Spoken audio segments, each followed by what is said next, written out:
ଜୟ ଜଗନ୍ନାଥ। ଶୁଭ ସକାଳ ସାଙ୍ଗମାନେ। ପ୍ରାତଃ ଭ୍ରମଣକୁ ସ୍ୱାଗତ।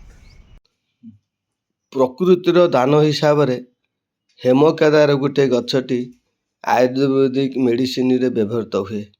ଏ ଗଛର ମୂଳ ଏବଂ ପତ୍ର ଆମ ଶରୀରରେ ବିଭିନ୍ନ ପ୍ରକାର ରୋଗକୁ ଭଲ କରିଥାଏ, ଯଥା ରକ୍ତ ଶୁଦ୍ଧିକରଣ ହୁଏ, ପୋଡ଼ା ଜଳା ହେଲା, ଏଇ ଗଛର ପତ୍ରର ରସ ବ୍ୟବହାର ହୁଏ, ଚର୍ମ ରୋଗ ଭଲ ହୁଏ, ଚର୍ମର ସୌନ୍ଦର୍ଯ୍ୟ ବଢ଼ାଏ, ଏଲର୍ଜିକ୍ ହେଲେ, ଏକ୍ଜିମା ହେଲେ ଏଇ ଗଛର ପତ୍ର ଏବଂ ମୂଳର ଚୂର୍ଣ୍ଣ କରିକି ତାକୁ ଖିଆଯାଏ।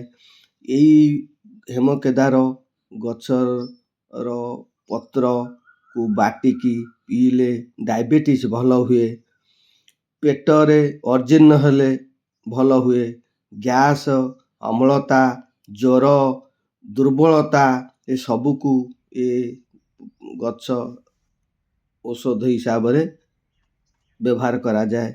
ରୋଗ ପ୍ରତିରୋଧକ ଶକ୍ତି ଏ ଗଛ ଦ୍ୱାରା ଇମ୍ୟୁନିଟି ପାୱାର ଯୋଉଟା କହନ୍ତି ସେଇଟା ବି ବଢ଼ାଏ। ତାର ମୂଳ ଚୂର୍ଣ୍ଣ କ୍ଷୀର ବା ପାଣି ସହ ପିଇଲେ ଭଲ ହୁଏ।